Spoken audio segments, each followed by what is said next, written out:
The Guide to Goals podcast gives you the tools, direction, and resources you need to pursue your passion project.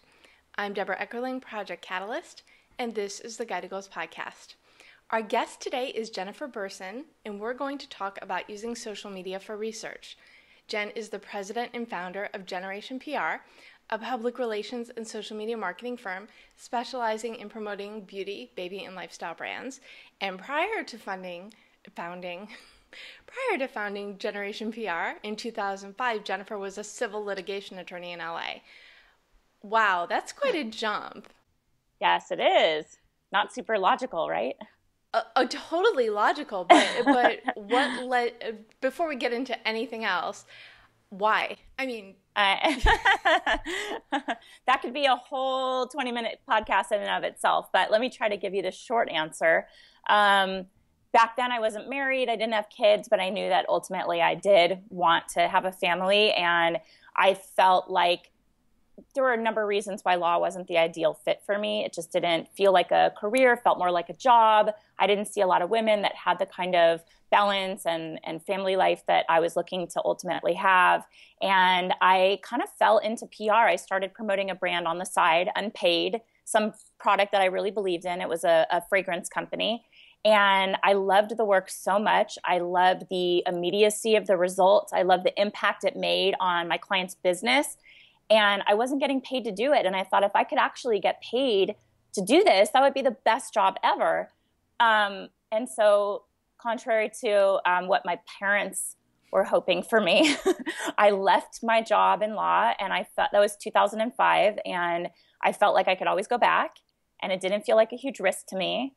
And I said, I can, give this a try and see what happens. And my very first client, my very first paid client, was a baby brand called Little Giraffe. It's a very upscale luxury baby accessories manufacturer. And I went to them and I said, I'm going to work really hard. I believe in your product. Hire me for 3 months. I'll come in at half of what market rate is. And if you like what I do, let's reevaluate. And they did. And I'm still working with them to this day. It's been 11 years. And that's really what this podcast and Guide to Goals is all about. It's if you've got a day job that maybe you like, maybe you love, maybe you're but then you start something on the side, and that can develop into anything, especially if that's where your heart and your soul lies, which apparently is what happened for you. Which transitions us into our topic about using social media for research. And so would you care to elaborate in your thoughts on that? Oh, well, social media, it has been an incredible innovation and amazing tool, not just for connecting with other people, which I can honestly say I've made real life friendships, people that I see in person that we say, ironically, we met on Twitter, and people just can't imagine how you could make a friendship on Twitter. But social media is a very powerful, in addition to Google, but it's a very powerful research tool, networking tool. You can test proof of concept. You can really save yourself a lot of money pursuing a specific concept by actually just questioning on social media and getting feedback from an audience to see if it's a viable topic of a business you want to launch or a product you want to launch, getting popular opinion on things. I personally just launched a Facebook group. I've been wanting to connect with entrepreneurs and answer questions. I get asked a lot of the same questions all the time, and I'm happy to answer them. But, time is our biggest resource, and I find myself repeating the same thing a lot, which I thought, well, if I can find a way to talk to a large group of people at once and kind of share, I'm happy to give information, happy to share tips and know-how, happy to share media opportunities, but it's easier to reach a group. And so I founded this Facebook group called Generation Entrepreneurs. They're my Generation Insiders.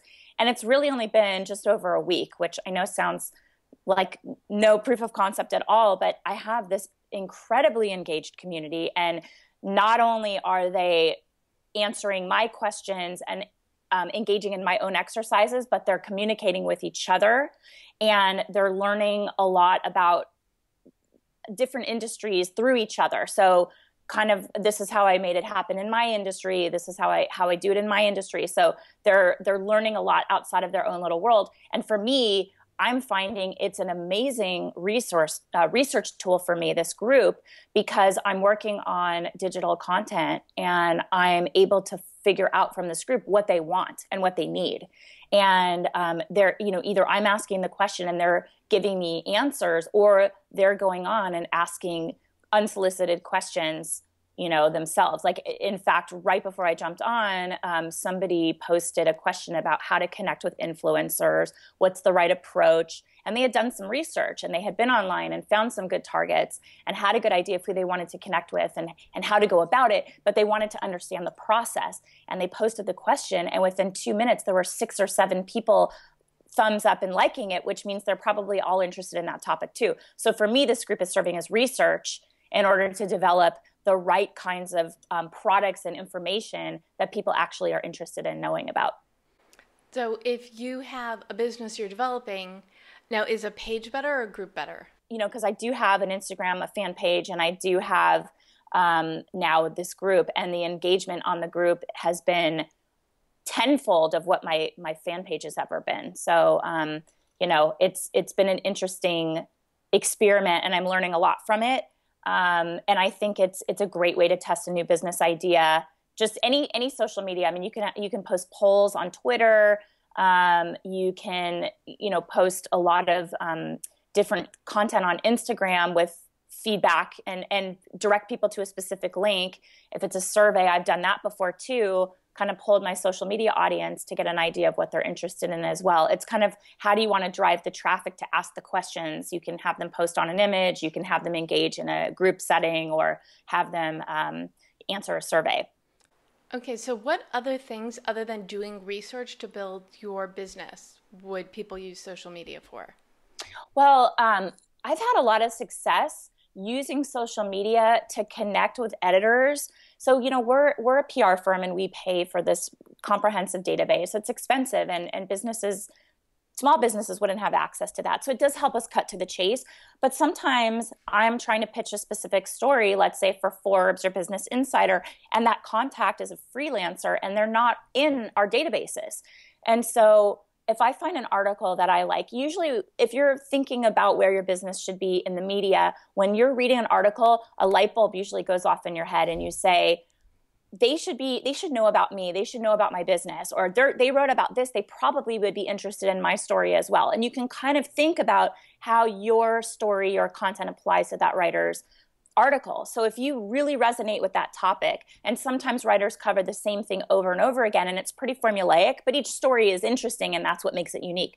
So you read one of these stories and you see who writes it, if it's a freelancer or a staff writer, and they always include their Twitter handle. That's a new thing that's happening online. So personally, I have followed writers on Forbes and Business Insider and Yahoo Finance, and I'll start to engage with their content. So if they write about something that resonates with my audience, I'll tweet it, I'll share it, and I'll add a little bit of my own commentary to it. So they start to see me and they start to see that I'm genuinely engaging with their content. And then after a couple weeks or so, maybe there's a little conversation, or they'll thank me on social media for sharing their content.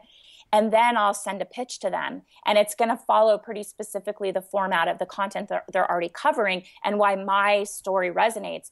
And I did that very thing using social media as research to find these relevant contacts, engaging with them through social, and then pitching them. And I got an amazing feature on Business Insider and Yahoo that way. And then I recently had a really awesome tip-driven article. So I shared DIY approaches to entrepreneurial PR on Forbes through a writer. And she was very funny in how she presented me. She kind of said that she has a PR firm, but she also has a column on Forbes. But she said, I'm essentially a competitor to her. But she felt compelled to share these tips because she thought they were really useful. And I thought she was just going to quote me. I didn't know she was literally going to take my whole email. I sent her a bunch of ideas thinking maybe she would choose one or two and fold it into a bigger story. But she literally ran my whole email point for point. And it's been great. I'm getting a lot of traction from it. A lot of, it gives you a lot of credibility. And that literally started from just following on social media and doing my research there and sharing their content and understanding what the writer is going to cover and formulating content that was very valuable to them and useful for their audience. So I didn't need to be a publicist with all this experience to do that. It's really just about kind of focusing in on a few outlets that really matter to you and figuring out how to make connections using social media to forge those relationships. The thing that I just want to emphasize is you said genuine. You need to be genuinely engaged with their content, because if you're just going through and being automatic and saying, "Oh, I've got this list of all these cool people," but you're just being generic. Yeah. It's not going to fly, right? It's not going to fly, and it starts to, it becomes very transparent what you're doing, which is why we go for quality over quantity. You can, I tell my clients to create a target wish list, like the top 10 wish list of where they want to be.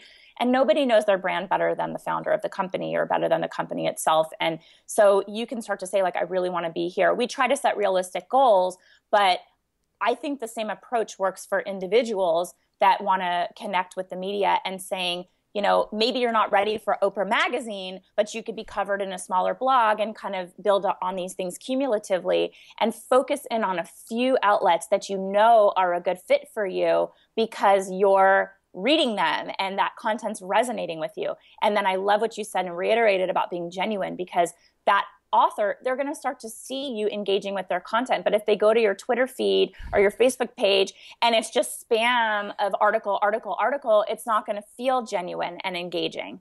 So, choose quality outlets and choose a few and really invest in those relationships. And it does take time. It takes time when we do it as an agency, and it takes time when you do it individually, but the results are so worth it that it's worth the investment. All right, so we've discussed starting some sort of community to get feedback on what you should build, and ways to engage with people in the media to get press for you. Is there anything I missed out on as a good way to research or to use social media for research?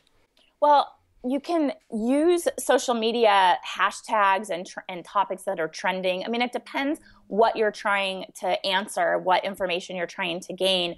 But all social media posts are pretty much searchable, and Facebook is searchable too. And they have implemented hashtags, where I don't necessarily feel that a ton of hashtags on Facebook when you're posting content is great. I think it's clunky, and I've read research that shows that hashtags on Facebook actually leads to lower engagement. Maybe on an individual basis it may vary, but overall it's lower engagement. But it's still, these topics are searchable. And so anything you really want to know about, it's going to be up to date. It's going to be there for you. It's, we've all gotten so used to answers on at the ready with Google, and social media takes it almost one step further and says, this is an opinion. These are opinions on it and how people feel about things versus what general information there is out there. So if you're looking to glean opinions and perceptions of things, social media can be a good way to do it. Or for example, if like my TV service is out, DirecTV's down, I'll go on Twitter and see if other people are having that problem. It's just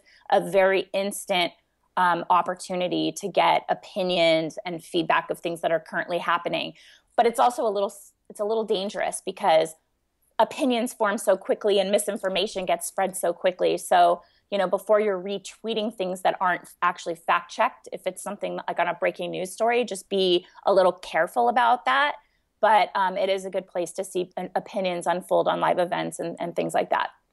Well, and I would think also, yes, you use it for personal use, but if you are a, forgive the buzzword, thought leader in your industry, you're going to want to be out there if there's something going on, and retweeting, resharing, or whatever. And something that I completely believe in, and I'm sure you agree because of what you just said, don't just retweet something, click the link and read it. Read it and look at the source and see where it's coming from. Absolutely. You do want to be, it's this speed of information gets to be a little bit at the expense of accuracy. And that's a little bit frustrating. It's also what's the most sensational is going to get the most airplay. And we're kind of seeing that happen in the presidential election, which is a little bit scary and frustrating too, not to talk politics, but it's become less about quality of information and more about speed and quantity and who's there first, like who got it, who gave the information first, who discovered. It's almost like somebody very famous passes away and we're all really sad, and you mention it to somebody and they say, oh, I heard about that yesterday. And it's like yesterday's news is old. And so it's a little like kind of frustrating. But you know, if you are a thought leader in a certain arena, it is good. I have in my my Twitter feed, I have a column specifically of all of the people that I really want to pay attention to. So I have a column of just everybody that I follow, but then specific, you know, news in my tweet deck of things that I want to. If it's about PR industry, I have those people in a column. If it's about, you know, breaking news, I have that in a column, so I can kind of filter the information a little bit better. And then again, if something comes up in my feed, I'm not going to blindly retweet it. We have to read it and kind of form our own opinions and see if it's worth including. But it is a great place to do research and kind of see opinions unfold and news unfold as it happens. And TweetDeck, I will put that in the link. You can also use Twitterlist for people to add. Yeah, you could do that as well. Great, because I have a Twitter list of all my guests. Oh, so, well, hopefully I'll be on it. Well, I think that is completely, you know, likely considering you are one. But and we've had a Twitter expert on. I'll link to that podcast as well. Okay. Who talks about Twitter chats and Twitter lists, Madeline Sklar. So I'll make sure that link is in the show notes too. Work-life balance. I mean, clearly you are passionate about what you do. Yes. Your gig started as a passion project that developed into a gig that you love. So what do you do to make sure you have balance? My personal life has evolved so much since I started this business. You know, I got married and had 2 kids, and it's, you know, there's always some new challenge or something that comes up. But, you know, I've actually written an article about this, that I kind of feel that the word balance is BS. It's really hard because balance implies like some sort of equilibrium and that things are even. And I feel that if you're striving for balance, then you somewhat are always setting yourself up for failure because it's practically impossible. I think that the best approach is to be present on whatever is in front of you at the moment. If you're working, you know, on your projects at work, be focused and immersed in that, you know, trying not to multitask, although we're all guilty of that. But when I'm with my children, I want to be as present and focused on them as I possibly can be.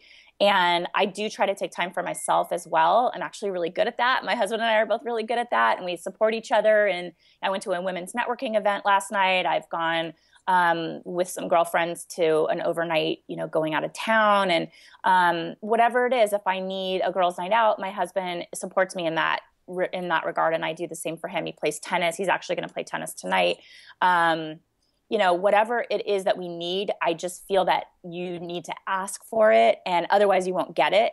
And I try not to beat myself up. I don't allow guilt to come into my thinking, because guilt is not productive and it's not helpful. And you know, it doesn't benefit me or anybody else. So I just try to say, I'm doing the best that I can do, and it's never perfect. There's never balance, but whatever's in front of me is going to have my attention, my full focus. And, you know, it's hopefully going to be a lot of time with my children. And so I'm very lucky to get to spend a lot of time with them. And I fashioned this career around that desire, and I'm lucky that I'm able to do that. That's terrific. See, Thank you can create the life you want. You just have to make the decision to create the life you want. Yes, that's true. Okay. So I like to give our audience some goals, and I think that should be the first one, is just to embrace the life that you've chosen. And if it's not working for you, see what you need to do to tweak it so you have time for yourself and the things you love, and you're not just working on your passion project. To just give yourself a life, I guess. Yes, absolutely. I mean, it's so important because, you know, we as women, we're kind of the nucleus of the family. If you're a mom, or if you're, you know, a wife, or just even yourself, you're really the nucleus. And if you're not rested and your best self, it's kind of like everything else around you crumbles in that wake. So I find that when I'm my best self, then everyone around me is their happiest.